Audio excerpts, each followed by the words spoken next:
সামুদ জাতির নাম শুনেছেন? তাদের কাছে আল্লাহ তাআলা একজন নবী পাঠিয়েছিলেন, নাম হচ্ছে সালেহ আলাইহিস সালাম। আল্লাহর নবী সালেহ আলাইহিস সালাম, তিনি তাদেরকে দাওয়াত দিলেন যে হে আমার জাতিগোষ্ঠীর লোকেরা, এক আল্লাহর ইবাদত করো। তারা অবাধ্য হলো। তিনি সত্যের পথে আহ্বান করলেন, তারা এই কথা শুনলো না।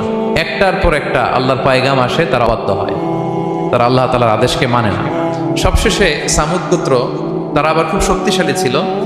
তারা পাহাড় কেটে আর্কিটেকচার করে ডিজাইন করে কিভাবে আবাসন তৈরি করতে হয় পাহাড়ি এলাকা, এটার ব্যাপারে এক্সপার্ট ছিল।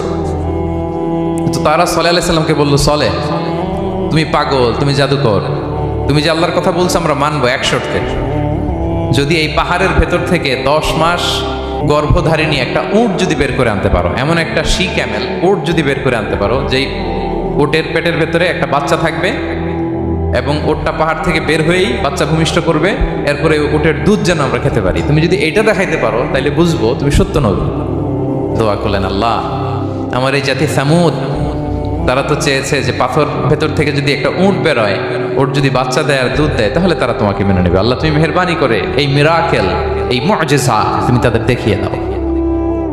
আল্লাহ তাআলা দোয়া কবুল করলেন। হাজার হাজার মানুষের সামনে চাক্ষুষ দিবালোকের মুহূর্তে পাথর ভেঙে একটা উট বেরিয়ে এলো বিশাল আকৃতির, এবং 10 মাস গর্ভধারিণী উট, সাথে সাথে এই উট বেরিয়ে বাচ্চা প্রসব করবে, এবং সাথে সাথে এই ওলান থেকে উটের দুধ বেরোতে লাগলো।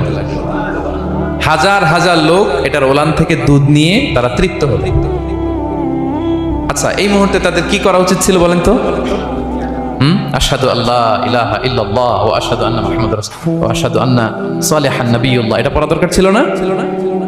দরকার ছিল। কিন্তু তারা একের পর এক ওয়ার্ড তুমি করতে করতে করতে করতে চাক্ষুষ দিনের বেলা এত বড় একটা মুআজিজা দেখার পরেও তারা অস্বীকার করলো। সালেহ ইসলাম বললেন, তোমরা তোমাদের ওয়াদা পূরণ করো। তারা বললো, তুমি বড্ড বড় জাদুকর, তুমি যেন তেন জাদুকর না, তুমি পাহাড়ের ভেতরে জাদু ঢুকাই ফেলছো। কি মনে হয় তারা লিমিট ক্রস করে ফেলছে না? এবার ক্রস করছে না? তারা সীমা লঙ্ঘন করে ফেলেছে। দে ক্রসড দেয়ার লিমিট। এবার তো আর ছাড় দেওয়া যায় না, কারণ আমি আপনাদের বলেছি শুরুতে যে আল্লাহ সব সময় ধরে না, কিন্তু যখন ধরে ছাড়ে না। আযাব চলে আসলো। কি আযাব? আর্থকোয়েক, রাজফা, পুরো ভূখণ্ড কেঁপে উঠলো। কেঁপে ওঠার সাথে সাথে সব মাটিতে পড়ে গেল। 2 নাম্বার আসলো সাউন্ড ওয়েভ, শব্দ নিনাদ, প্রচন্ড শব্দ তরঙ্গ।